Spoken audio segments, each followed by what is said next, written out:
During the sovereignty bill, the deputy governor of Uganda made some tremendous contribution.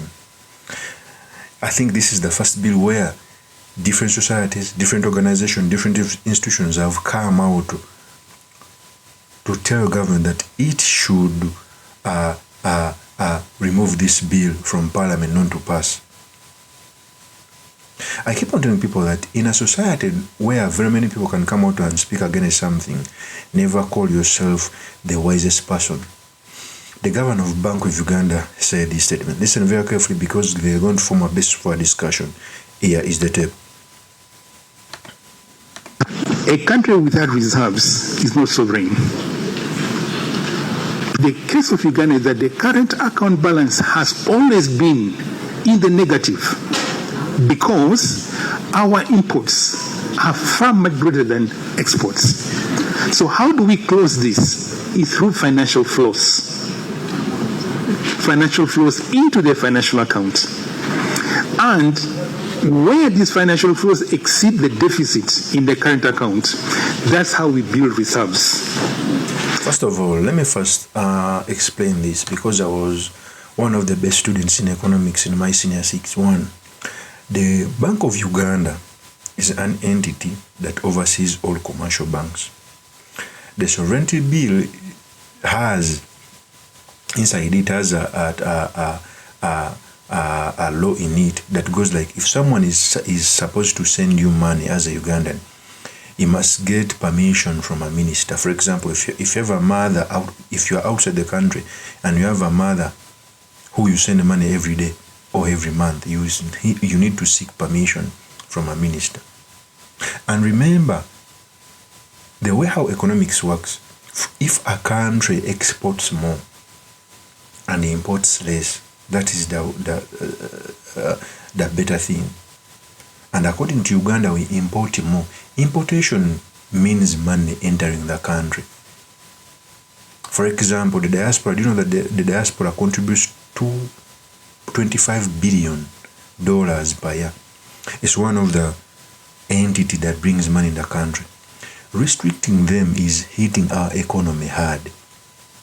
It's the reason I'm coming to say that the drafters of this bill never consulted more in stakeholders. They needed to speak to these gentlemen and economists. A bill that was made to target Bobby Wine is proving to be a bad bill of our nation. Let's continue with the video. What is this bill doing? This bill is bringing restrictions into cross-border transactions, meaning that it is bringing restrictions on the inflows to this country. And we run a risk of reducing substantially the inflows into Uganda. And if we reduce these inflows into Uganda, it means that our current account is even going to widen. And with the restrictions, there will be limited inflows in the financial account, which is going to make it very difficult for us to finance the widening current account balance. So how then does the balance of payment balance? We are going to have a substantial depreciation of the currency because you need to make imports more expensive in order to equate imports to exports. So this is the main risk of this bill. And also, it may... So, first of all, that is the Deputy Governor, Bank of Uganda. He explained it more. Someone may ask, what is the role of the central bank to the money I send to my grandparents? For example, if I'm in the United States of America and I send $100 to the account of my mother, I can move to my bank account, let me say Standard Chartered in America.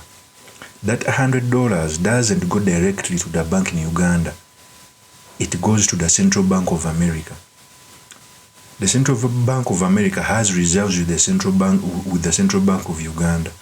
So the balance of payment of the Central Bank of Uganda is reduced by $100. No, is increased by $100. So that money goes to the Central Bank of America, then to the Central Bank of Uganda.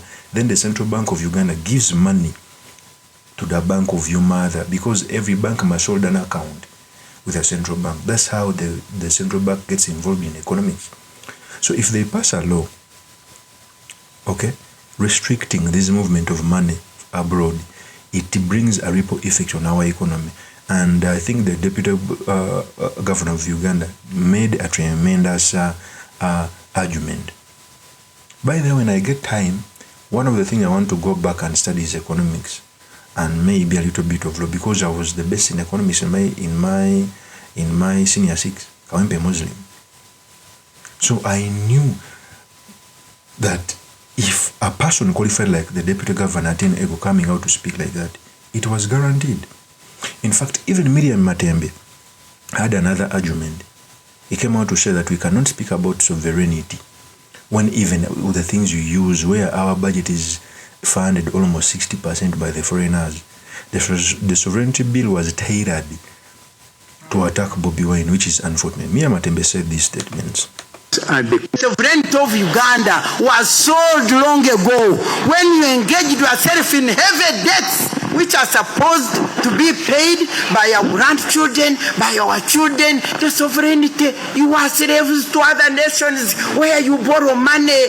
Now what sovereignty are you now relating to sovereign Uganda here?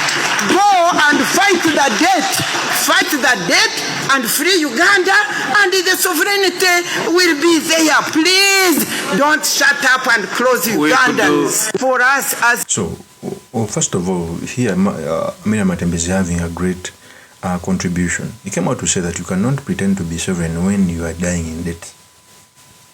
Some of these laws are copied from countries which have an export upper hand. For example, China can have that law, but they export more than they can import. In fact, between America and China, China has a greater export advantage. America is in a deficit when it comes to export with China, with over $500 billion. So if it comes out to pass such a law, it has an upper hand. But a struggling country like Uganda, you want to put laws on the money being sent from outside, from the Kadamas, from people who have gone outside, because you want to attack an individual, Bobi Wine, from galvanizing from the foreigners. You clearly see that the people who are presiding over this country don't know where our country is going. Let's continue with MIRIA MATEMBE. Outside there, we cry and mourn for our nation. And when you came out with this bill, the hurry, Kwago called it fast tracking. Me, I'm not good in those English. I speak the local one. Me, I said the hurry, the speed with which you were running with it created an impression in our hearts that there must be ill intentions behind the bill. And that's why we all raised and said, no, enough is enough. We must talk for ourselves. We must discard the fear and come out. Because some of us, the word of God says, if the one in me is greater than the one in the world, why should I fear? Now, having said that, thanking you for allowing us to talk to you. Since you are representing the whole parliament, we want to appeal to you. We want to appeal to your heart, to your emotions, to your conscience, to know that Uganda is for all Ugandans. All Ugandans. I don't want people to say the opposition said this, the other opposition. When it relates to Uganda, the law that is being made, Ugandan citizens should be central. Yes, that is MIRIA MATEMBE is coming out to say that even the timing, it was after an election, it was after Bobi Wine went outside the country, even the speed at which the law is being passed. Normally, bad laws, they are pushed through the throats of very many parliamentarians in Uganda in a short period of time. And there are very many laws like the coffee bill. Remember when they were giving money to this construction company, I've forgotten its name, Rocco Construction, it was done in quickly. Remember the Computer Misuse Act, very quickly, it was shut down by Parliament.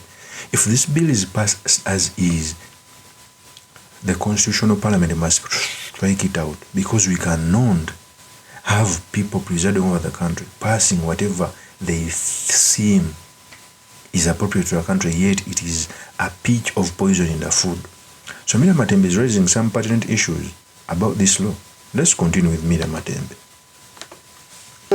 Whatever law, whatever policy, whatever things, whatever procedure, your focus should be Ugandans as human beings, not Ugandans who are in the other party or the other party. The other parties come and go, but Ugandans live. Uganda is for Ugandans.